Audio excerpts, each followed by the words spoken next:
Bonjour à tous ceux qui nous rejoignent. On va démarrer à 10h35. Alors, vous voyez ici à l'écran, en attendant, une pièce en Ultem, non, en PEC, pardon, donc imprimée également sur la X500.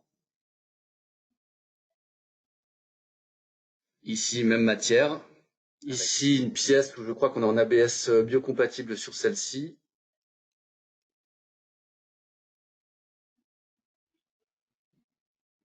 Ici, une pièce en ABS blanche. Pareil, on est sur une matrice de formage.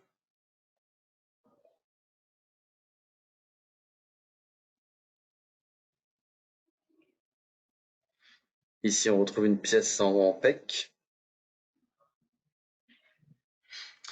Ah, ici, on est sur une pièce test qui montre les différentes parois minimum qu'on peut produire sur les aides que vous voyez à l'écran. L'autosupport sur les parties arrondies, circulaires, et la précision, et donc quand on en fait plusieurs, la répétabilité de la machine, puisqu'on est sur une machine industrielle.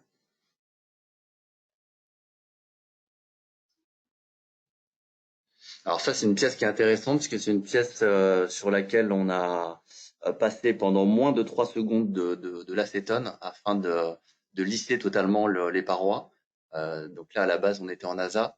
Ça permet, alors je sais jamais comment on dit, c'est étanchéifier la pièce, mais ça permet d'enlever ce côté, ça permet d'enlever de la rugosité sur l'état de surface et puis d'enlever un petit peu de porosité également sur la pièce. Ouais, je crois que c'est celle-ci, ouais, qu'on a repassé en. Ok. Ouais. Donc là, on est en PA66 chargé fibre de carbone là-dessus. Alors, si tu peux nous faire, Nathalie, un petit panoramique pour qu'on voit aussi la 400 qui est sur la gauche.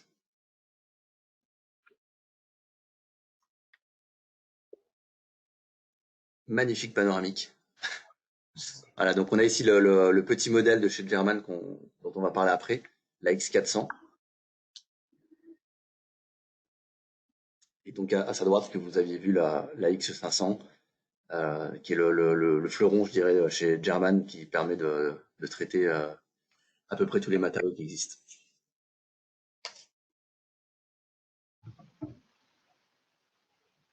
Aujourd'hui, donc, on va regarder la partie German RepRap. Donc pour démarrer, je vais vous présenter rapidement Millennium sans rentrer dans sa vie, son œuvre. Millennium, on est la réunification ou la fusion de 5 sociétés qui existent depuis 12 ans dans le domaine de la 3D, qui a commencé à proposer des solutions d'impression 3D et de scan 3D. Alors au tout début, c'était pour faire des statuettes. Après, ça a été fait pour faire des coques de téléphone. Et puis après est venu, il y a une dizaine d'années, le prototypage dans le domaine industriel, jusqu'à arriver aujourd'hui sur de la production, donc de la production directe, de la pièce finie en additive, et puis toujours la partie prototypage, et surtout évidemment la partie méthode et outillage, sur lequel l'impression 3D permet d'avoir un retour sur investissement assez important. Donc notre métier, c'est d'être intégrateur de solutions. Donc on teste depuis 12 ans toutes les technologies qui sont sur le marché, que ce soit des imprimantes de salon aux imprimantes les plus perfectionnées. On choisit de ne distribuer que les solutions qui nous semblent les plus pertinentes et technologiquement et en termes de SAV. Puisque derrière ce métier d'intégrateur, eh bien, on vient donc vous installer la machine, faire les différents raccordements qui peuvent être plus ou moins compliqués. Par exemple, si on est sur du métal, on va avoir des raccordements de gaz, etc., jusqu'à faire un vrai transfert de compétences en vos locaux pour former vos équipes et vous donner le maximum d'autonomie possible sur la technologie choisie. Donc voilà, donc on intervient en phase de conseil, même sur des technologies qu'on n'a pas forcément au catalogue, et puis en phase derrière d'intégration si vous partez sur des solutions qu'on distribue. Nous sommes avant tout des utilisateurs de nos machines et des techniciens. Donc on va vous présenter aujourd'hui la partie German RepRap. Alors German RepRap, donc c'est une solution comme son nom l'indique, vous l'imaginez, allemande. On vous fera pas l'affront de la Deutsche Qualität. Donc German RepRap, je vais laisser la parole à Manon. Oui, donc pour compléter ce qu'Olivier a commencé à dire, donc German RepRap, donc c'est une marque allemande, il vient de le dire, ça paraît logique au vu du nom de la marque. Il faut savoir qu'ils existent sur le marché de l'impression 3D depuis à peu près une dizaine d'années. Ils sont très présents sur les technologies dépôt de fil, on va y revenir un petit peu après. Le gros avantage avec avec les solutions German RepRap, c'est le côté un peu open platform. On est en fait sur une machine qui peut accueillir tout type de matériaux de différentes marques. Donc, on n'est pas du tout sur des matériaux propriétaires comme on peut connaître ou pour ceux qui ont suivi nos présentations précédentes la semaine dernière. Donc, c'est le gros avantage de la marque. Ils ont commencé, donc je le disais, avec des imprimantes 3D plastiques, technologie dépôt de fil. Et plus récemment, ils sont allés sur une technologie silicone, toujours sur le procédé de dépose du coup là de liquide avec la technologie LAM. Vous pouvez voir aussi à l'écran les différents clients, les différents industriels qui sont aujourd'hui équipés d'une German RepRap, notamment en plastique, parce que la technologie LAM vient tout juste de sortir. Donc voilà, ça vous donne un petit peu une idée générale de l'impact de cette marque dans le monde de la 3D.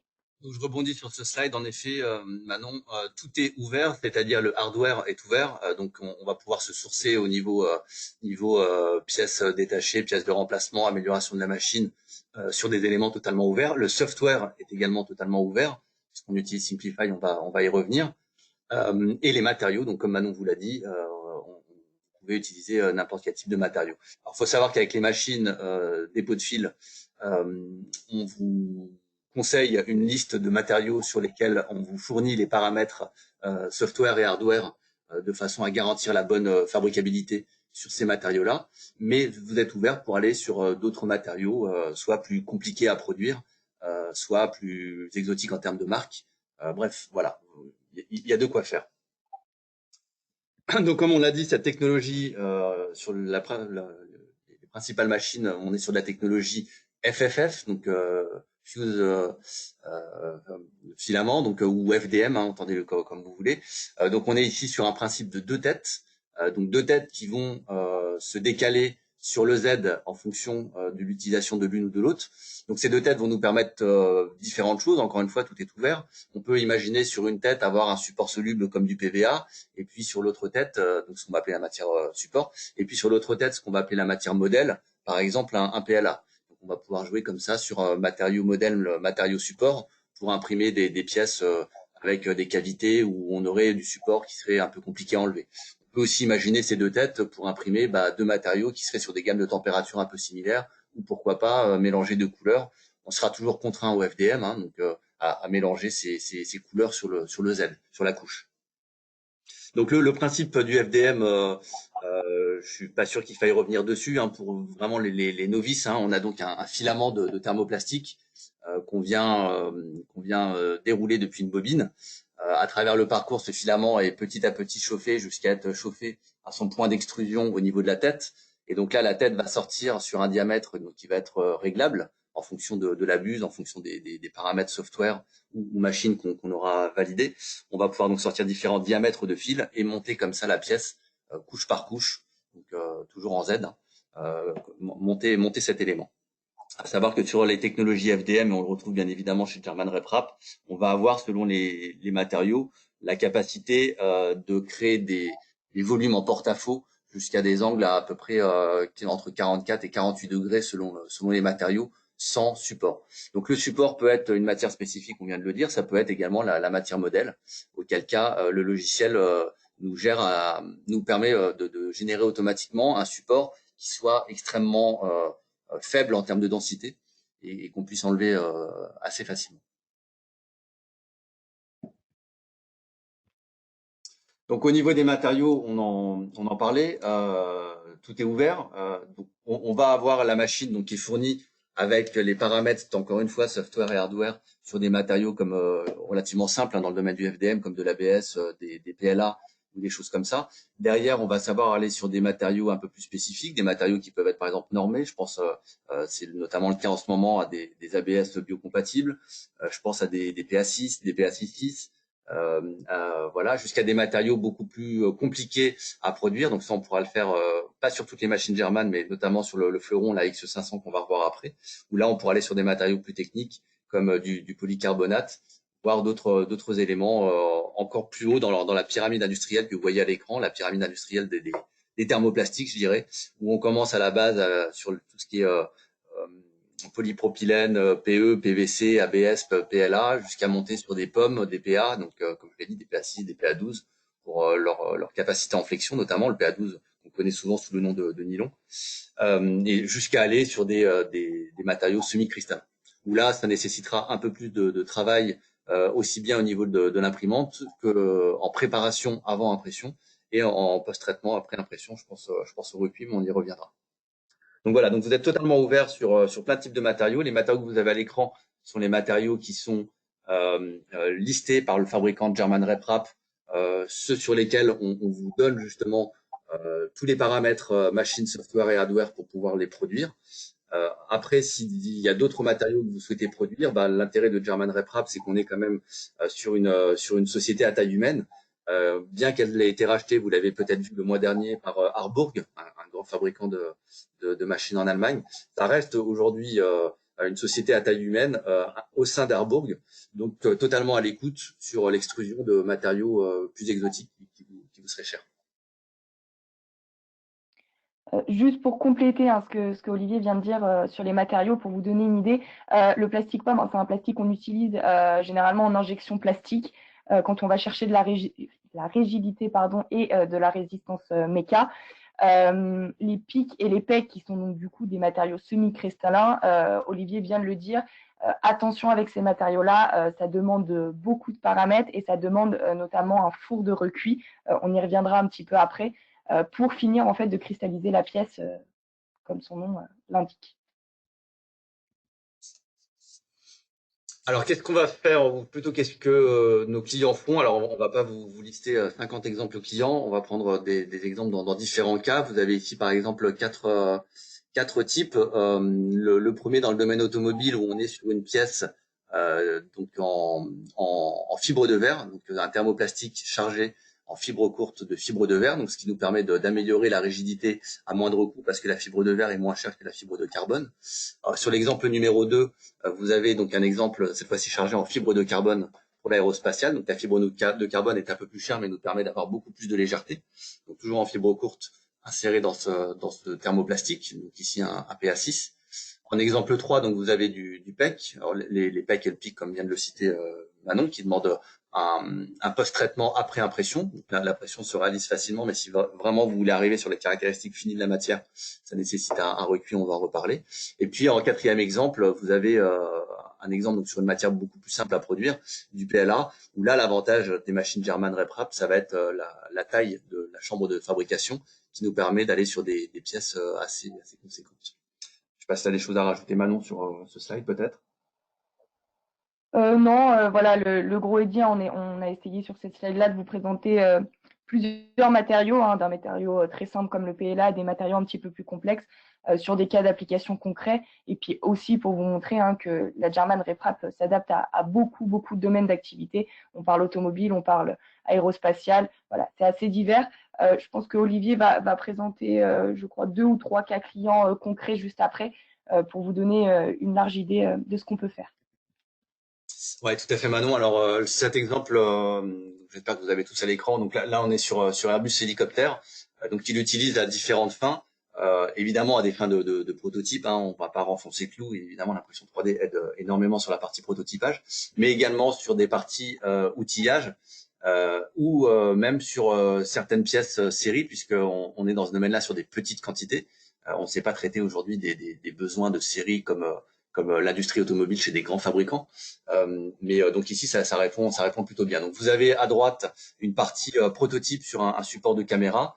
En bas, une partie prototype sur un nouveau système d'essuie-glace qui a été mis en place chez Airbus Copter. Donc là, on est vraiment sur du protoplastique avant de réaliser l'usinage sur cet ensemble. Donc ça nous permet de réaliser très rapidement déjà l'assemblage. Ce genre de prototype permet également souvent chez nos clients industriels le temps de montage qu'on peut avoir. Ça permet de délivrer au client final non seulement la faisabilité du nouveau procédé, mais aussi le temps de mise en exergue de la fabrication, donc de l'assemblage de ces différents éléments. Et puis vous avez en haut voilà, un composant de très grande dimension qui a été fait, qui rentre pas, 3 mètres, dans la chambre des imprimantes German RepRap, la plus grosse chambre chez German RepRap, c'est 1 mètre. Et comme vous le voyez bien sur le marché, il existe quasiment pas d'imprimantes qui vont au-delà parce que plus la pièce est grande et plus il y a de risques de décollement de la pièce pendant la fabrication.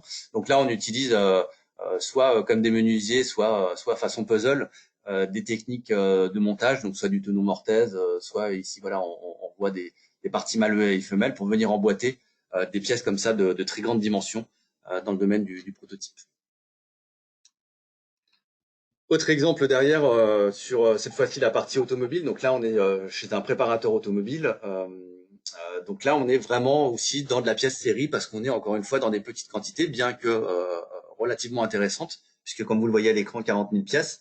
Là, l'intérêt des machines German et des grands plateaux, c'est de pouvoir traiter un maximum de pièces dans la même production. L'idée, c'est quoi? L'idée, c'est que les imprimantes 3D sont très longues, vous le savez, quelles que soient les technologies, qu'on soit sur du laser, de la poudre, qu'on soit sur du métal, du plastique, du dépôt de fil ou de la résine, etc. Là, l'impression 3D est relativement longue puisqu'on fait de la stratofabrication, donc on fabrique les pièces couche par couche. L'intérêt d'avoir un grand plateau, c'est quoi? C'est de bien gérer son roulement d'imprimante. Donc de pouvoir typiquement balancer une impression le soir avant de partir et de savoir que le lendemain matin, on va pouvoir libérer un plateau pour en relancer un nouveau dans la journée, ainsi de suite. Donc voilà, donc les grands plateaux servent aussi à ça, à pouvoir traiter une quantité de pièces importante pour réduire le temps de roulement et le temps humain, qui est quand même la source financière, enfin le coût financier le plus important après l'amortissement de la machine qui lui se déroule sur les premières années. Donc là, on est sur de la pièce finale, on remplace du frittage laser parce que c'est vrai qu'aujourd'hui, encore une fois, on s'en rend compte, l'impression 3D a beaucoup été décriée dans les médias comme une solution de prototypage ou de petites machines de bureau pouvant fabriquer les petits gadgets journaliers qu'on peut avoir dans une maison, mais l'impression 3D, ça permet aussi de remplacer des techniques de soustractives, donc typiquement d'usinage ou autre, où on traitait du métal parce que c'est ce qu'on avait de plus facile à former, et on se rend compte finalement que bien souvent le métal est surdimensionné par rapport aux besoins, aux contraintes mécaniques ou thermiques qu'on peut avoir sur une pièce, et donc dès qu'on peut utiliser du plastique, l'impression 3D prend tout son sens. Donc on le retrouve ici. Et en bas, donc un prototype assez gros, comme vous l'aviez vu sur la première slide, cette fois-ci en PLA, puisqu'on est vraiment sur du proto pur. L'idée, c'est vraiment de récupérer le design de la garniture intérieure de porte, et puis de vérifier l'appréhension de la poignée, le positionnement des boutons, etc.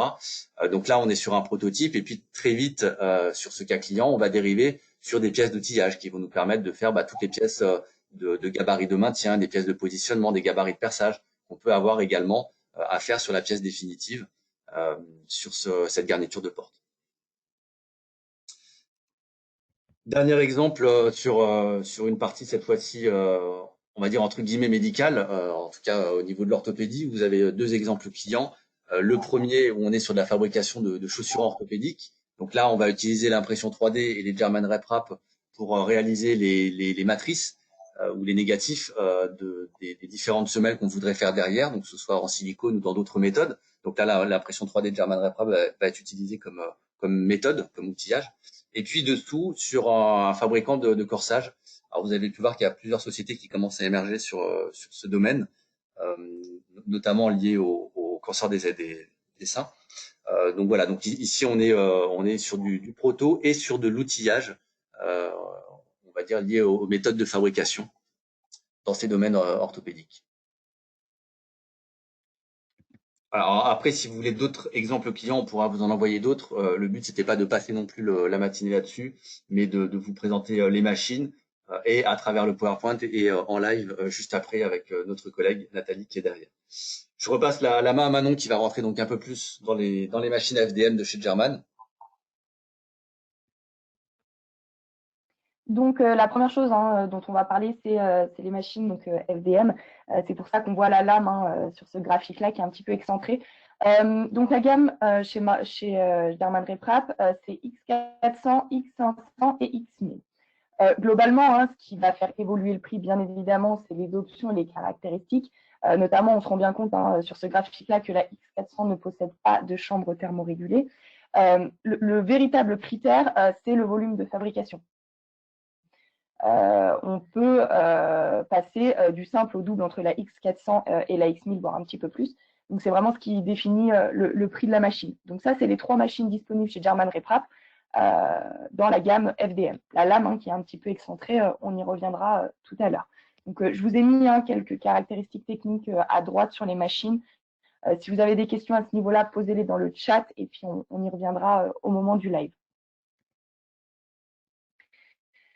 Donc, il y a une nouvelle German Reprap qui est sortie, qui est la X500 Pro, qui englobe de nouveaux outils. On est sur une offre complète. Donc, on a toujours cette imprimante qu'on voit au centre du PowerPoint. On a aussi donc une partie étuve, ce qui va nous permettre en fait d'imprimer des matériaux un petit peu plus complexes. On parle toujours des pics, des pecs, des ultèmes, etc. Et aussi, on le voit à droite, un four de recuit, justement pour tous ces matériaux semi-cristallins. Donc voilà, ça c'est la nouvelle offre German Reprap X500 Pro. Donc, à noter sur ce slide, comme vous le voyez en bas, que l'étuve est ici intégrée dans un meuble, donc sous la machine. Il faut savoir que la machine fait, je crois, à peu près 180 kg, donc on est déjà sur un beau bébé pour la X500. Cette étuve va nous permettre d'assécher les fils. Donc, on va avoir une régulation et de la température et de l'hygrométrie. D'accord. Donc, on va rester sur une hygrométrie extrêmement faible, autour des 5%, ce qui est très très faible, sur le meuble, donc encore une fois, qui est sous l'imprimante. Et puis le four de recuit, lui, qui est à part et qui vient en post-traitement. Donc, ouais, exactement. Donc là, on voit bien justement ce qu'Olivier était en train d'expliquer. Une petite chose que j'ai pas précisée sur cette X500 Pro, donc cette nouvelle imprimante, la chambre elle peut monter jusqu'à 100 degrés. On le verra un petit peu après sur la X500 classique, on va dire l'ancienne génération, même si j'aime pas vraiment ce mot, on monte plutôt à 80 degrés. Donc là, on voit donc ce système complet, ce qu'Olivier était en train d'expliquer, avec donc notamment cette étuve qui est contrôlée et le four de recuit.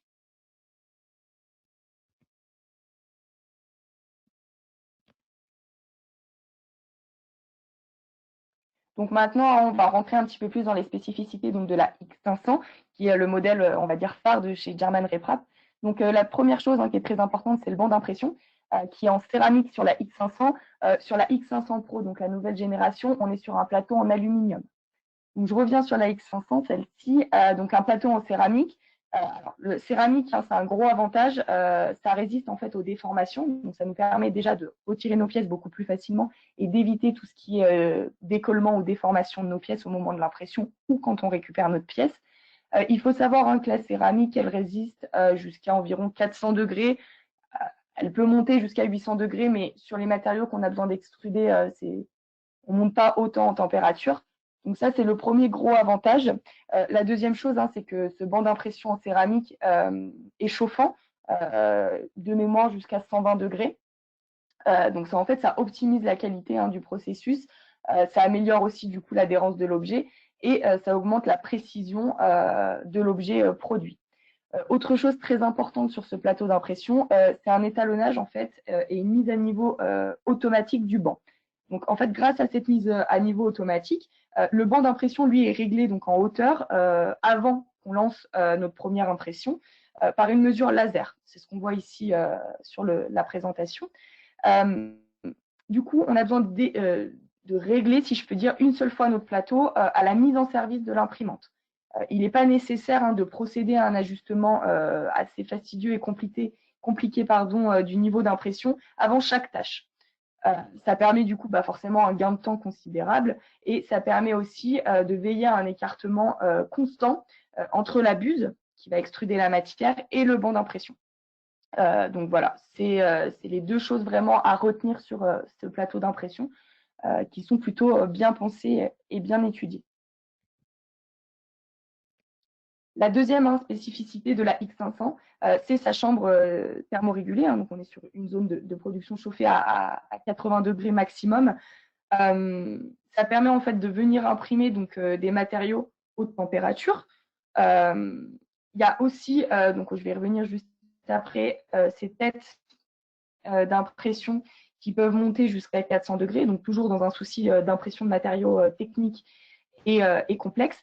L'autre avantage d'avoir une chambre thermorégulée, c'est encore une fois d'éviter les déformations. On est sur des plateaux d'impression assez grands.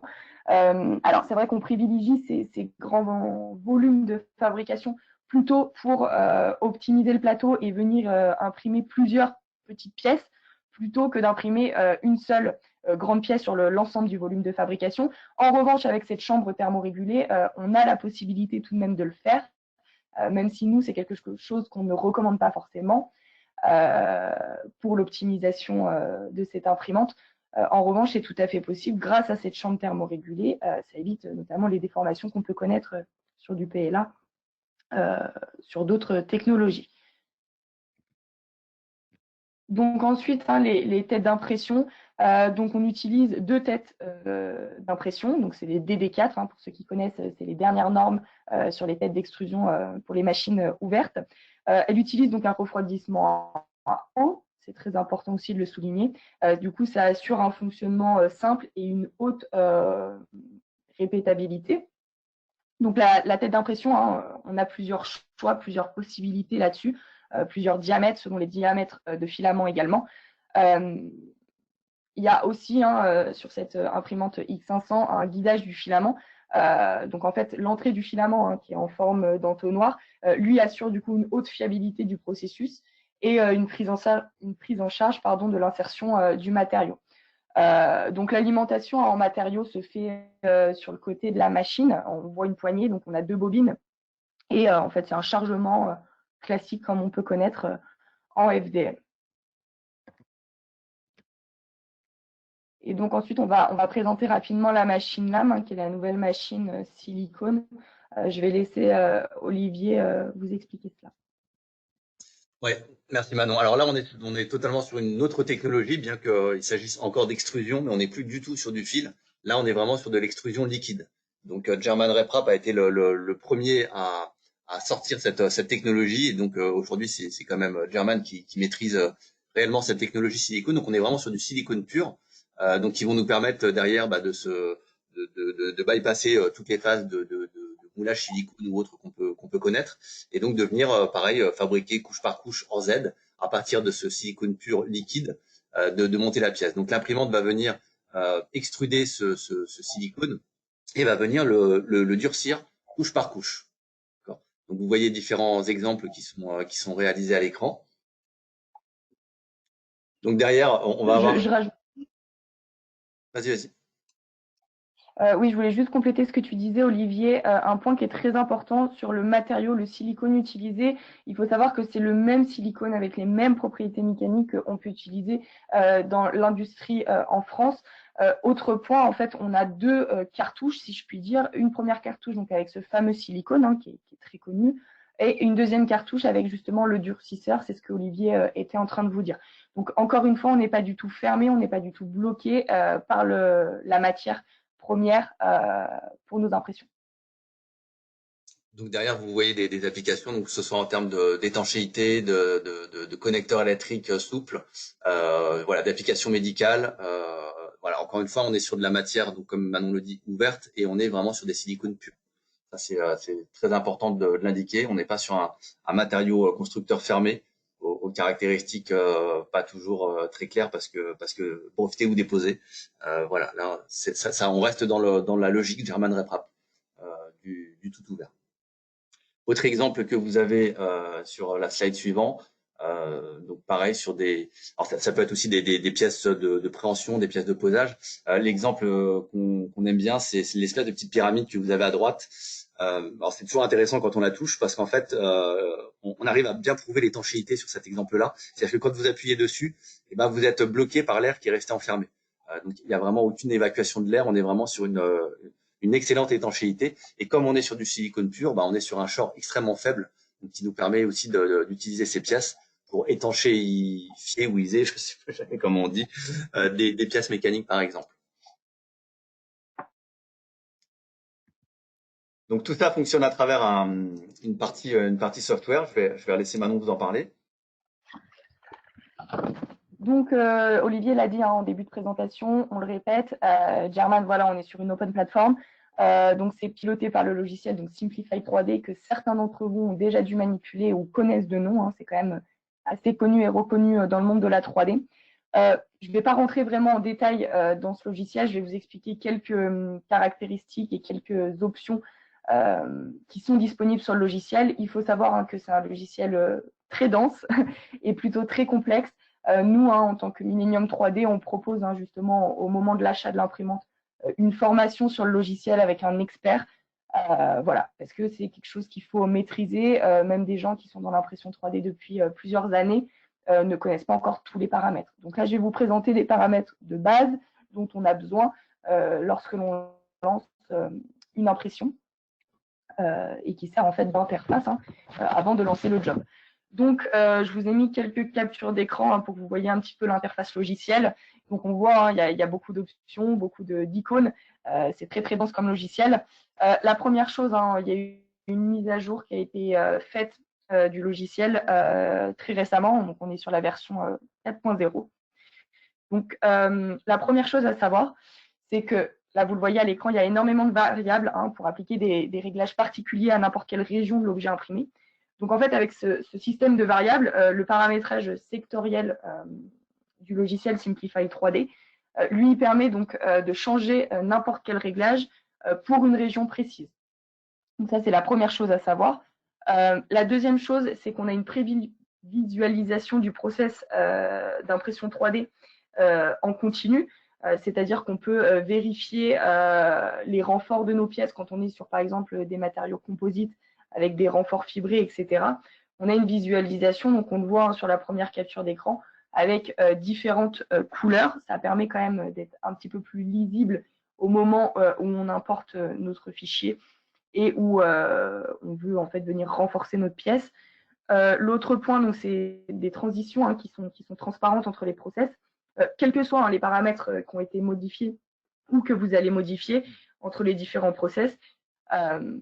Simplify 3D, lui, génère automatiquement en fait des transitions de façon à ce qu'il n'y ait aucune marque sur l'objet. Donc, ça évite de venir abîmer votre objet que vous avez préalablement conçu dans votre logiciel de CAO. Il y a aussi, donc, voilà, comme les autres logiciels qu'on peut connaître, comme Cura par exemple, c'est celui qui me vient en tête, la possibilité donc de glisser, déposer. Ça, c'est vraiment une fonctionnalité, on va dire, basique pour les slicers qu'on connaît avant le lancement de l'impression. On a aussi, du coup, la possibilité de personnaliser les impressions. On l'a dit précédemment, on a une double extrusion. Donc, on a la possibilité de venir choisir à travers ce logiciel les matériaux qu'on va extruder dans ces deux buts. Olivier l'a dit précédemment, on a la possibilité de mettre une matière modèle, une matière support, ou tout simplement de venir mélanger les couleurs, mélanger les matériaux. Attention, quand les matériaux ont les mêmes propriétés ou les mêmes caractéristiques techniques. Donc ça, c'est quelque chose qu'on vient gérer directement dans l'interface Simplify 3D. Et la dernière chose importante, c'est l'amélioration en fait de l'adhérence des supports au plateau quand on en utilise. Donc, on a déjà ce plateau céramique sur la partie hardware qui nous aide à lancer l'impression et à gérer au mieux l'adhérence de notre objet sur le plateau. La deuxième chose, c'est la partie soft avec ce logiciel. Il y a une option, c'est Solid Base Layers.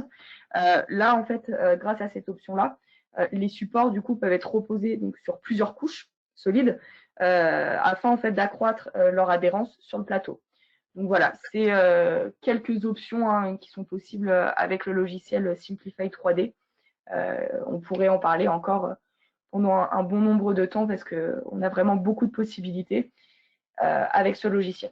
Oui, tout à fait, Manon. Tout est ouvert sur Simplify, vous l'avez compris. Alors, il y a aussi toute la partie post-impression où Simplify va pouvoir vous sortir des rapports de tout ce qui a été produit, tel ou tel matériau, tel ou tel client, en fonction de comment vous les avez, comment vous avez nommé, géré les différents jobs. Donc voilà, Simplify, c'est vrai qu'on pourrait y passer des heures et des heures parce que c'est extrêmement riche de par son ouverture, tout à fait. Avant de repasser, j'allais dire au studio, mais dans le showroom Alice, petite information, je crois qu'on a la chance d'avoir avec nous Monsieur Serini, donc de German Rep Rap, qui doit être connecté depuis l'Allemagne. Ismaël, est-ce que tu nous entends?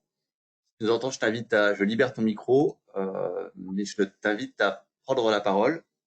Peut-être tu as des choses à Bonjour rajouter. tout le monde. Bonjour Ismaël. En, Bon, c'était pas prévu. en fait, Mais toujours avec donc, nous. en fait, quand tu as dit on retourne au studio, je pensais que là où je devais parler, mais bon, je suis aussi à la maison à ce moment-là. Oui, on le dit. Euh, En fait, jusqu'à maintenant, la seule chose que j'aimerais bien ajouter, c'est à propos de l'application du X500 Pro pour les corsages. Alors, Et plus spécifiquement, tu peux oui, revenir sur le parfaitement. slide. Euh, hmm? Non, non, je demandais juste à Manon de revenir sur le slide. Oui, en fait, on travaille à ce moment-là sur une application spécifique avec laquelle on imprime un corsage, un corsage qui est assez spécifique pour soutenir les seins de rester à leur place après que il y avait une intervention ou bien une chirurgie à cause du cancer.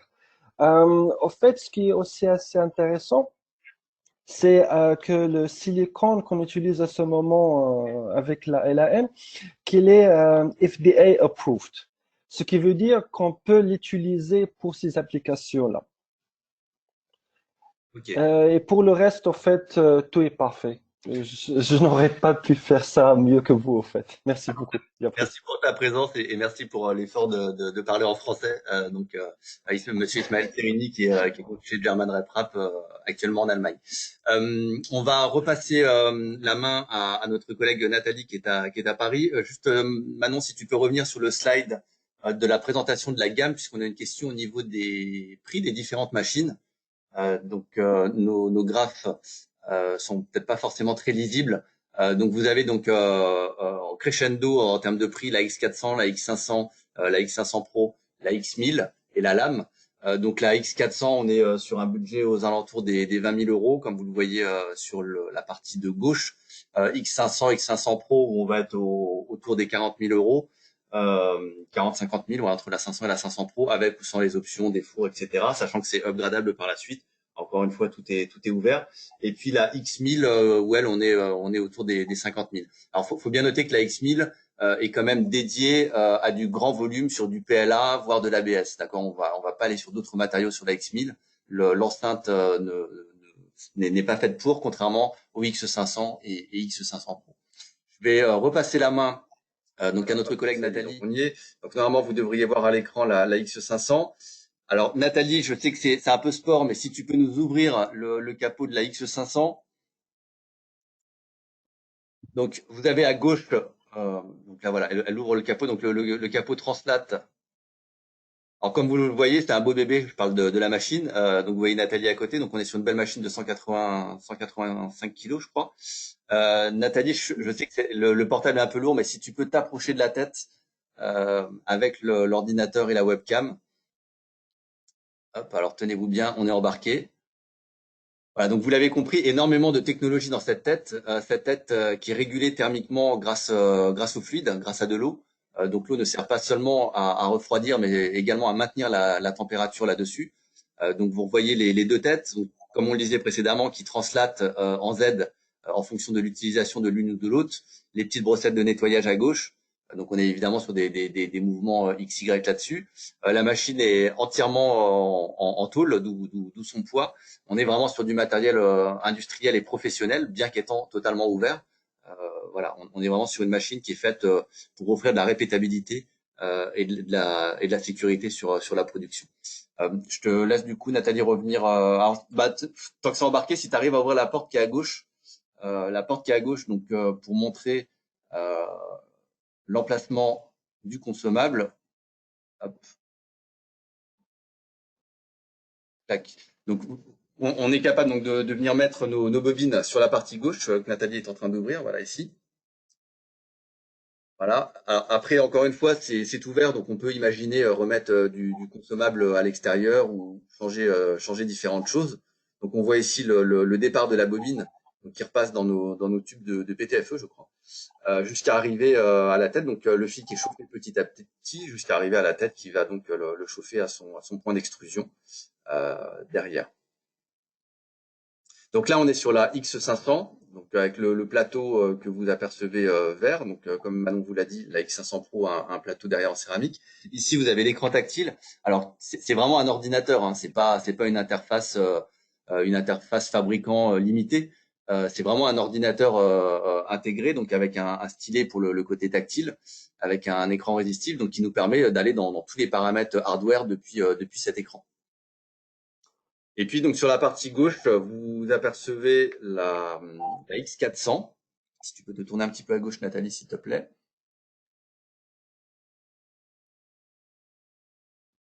Hop, ouais, depuis la table, ce sera plus stable. Donc voilà, ici vous avez la X400. Donc vous mesurez peut-être mieux aussi également ici ce qu'on vous disait, à savoir que la X400 est vraiment dédiée pour faire du PLA, des ABS, mais qu'on n'est pas sur une enceinte thermorégulée ou sur un élément où on va avoir des matériaux très très compliqués par rapport à la X500. Bon, on va se refocaliser sur la X500. Si Nathalie, tu peux nous faire passer 2-3 petites pièces, s'il te plaît, devant la caméra. J'en profite en même temps pour les questions. On a une question. Alors, Ismaël, si tu es toujours connecté, je pense que c'est un appel du pied. Existe-t-il une X Pro avec étuve et four de recuit, plateau céramique, chambre thermorégulée, etc. Est-ce que c'est prévu dans la R&D de German? Si tu nous entends, Ismaël. À mon avis, la réponse est non. C'est tout simplement une question d'offre et de demande. Aujourd'hui, il y a quand même beaucoup plus de demandes sur de la pièce très technique, ce à quoi la X500 va répondre. Des très grandes pièces, vu le temps de production en fabrication additive, c'est quand même moins demandé, et auquel cas on a recours, comme on l'a vu dans le slide précédent, à l'assemblage avec des moyens type tenon mortaise ou ergot mâle-femelle pour venir assembler différentes pièces imprimées. Faut quand même bien se rendre compte que plus la pièce est grosse, et c'est pour ça, encore une fois, comme j'ai dit tout à l'heure, que les fabricants n'y vont pas forcément, plus la chambre et la pièce sera grosse, plus on a des risques de décollement. On nous demande s'il y a un lien entre German Rep Rap et Big Rep. Alors oui, ils sont allemands tous les deux, mais non, il y a aucun lien. C'est deux sociétés allemandes concurrentes. Big Rep s'est lancé dans le gros volume dès le début, German dans le côté plus industriel.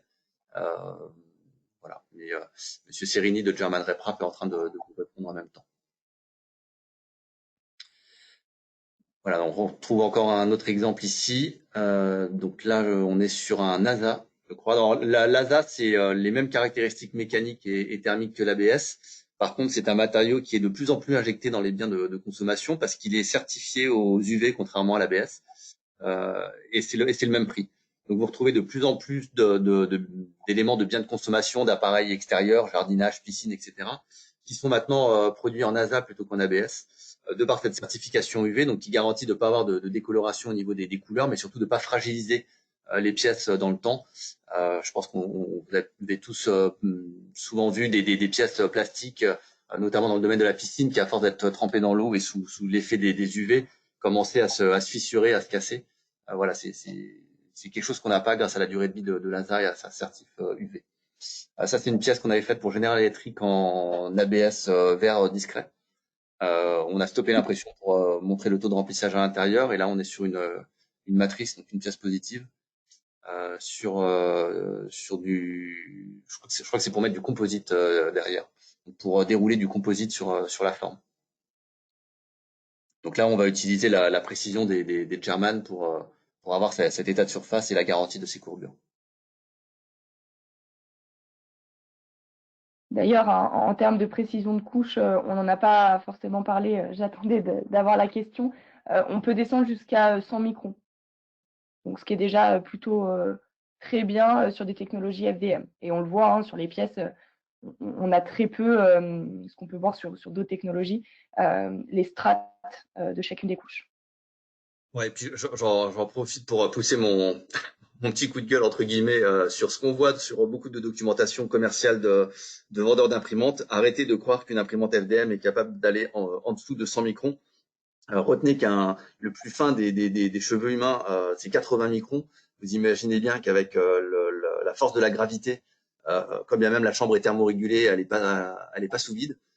Donc en dessous de 100 microns sur un fil de thermoplastique, on n'arrive pas à monter la pièce. D'accord. Donc, quand vous voyez des imprimantes qui vous annoncent du 50 microns ou du 40 microns, à moins que ce soit de la résine, mais en dépôt de fil thermoplastique, vous regardez les imprimantes de dépôt de fil les plus chères du marché, ça n'existe pas.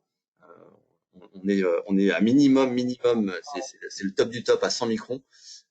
Donc, ce qui nous oblige, entre parenthèses, à réaliser des jeux entre 1 et 2 dixièmes lorsqu'on veut produire en une seule fois un assemblage. Tiens, vous voyez à l'écran là donc une pièce avec tout son support. Donc là, on est sur un collecteur. Là, on est en asa noir. Donc, pour trouver la qualité de l'état de surface sur cette pièce qui est courbe dans tous les axes. Donc, c'est vraiment ce qu'on peut produire de pire en additif au niveau de l'état de surface. Et donc là, on va avoir le support qui s'arrache tout simplement. On a une nouvelle question. Où peut-on trouver des producteurs qui utilisent vos imprimantes et qui puissent nous conseiller sur les fils? Alors, si la question c'est est-ce que nous, on a des prérequis ou des conseils à vous donner sur les marques de filaments qu'on peut utiliser, c'est tout à fait possible. Nous, et German d'ailleurs en général, travaille beaucoup avec c'est Armor, le nom du fabricant des filaments. Si la question c'est plutôt dans l'autre sens, et c'est de vous donner des contacts de certains de nos clients qui utilisent nos German RepRap, c'est tout à fait possible aussi. Oui, et si vous voulez produire des pièces, si vous voulez faire produire des pièces sur une German, vous pouvez contacter la société AirPro qui est équipée d'une mille et qui derrière donc saura vous répondre sur des grands volumes, des grandes quantités de pièces produites sur leur German RepRap. Bon, je pense qu'on a fait un petit peu le tour des questions. N'hésitez pas une dernière fois à utiliser le chat pour votre disponibilité. Je regarde, je vois qu'il y a encore une question. Non, c'est un merci. Eh ben, merci à vous de votre présence. Bon courage à vous dans ce confinement et on reste à votre disposition pour avancer si vous le souhaitez sur les technologies de German RepRap. Encore merci à tous.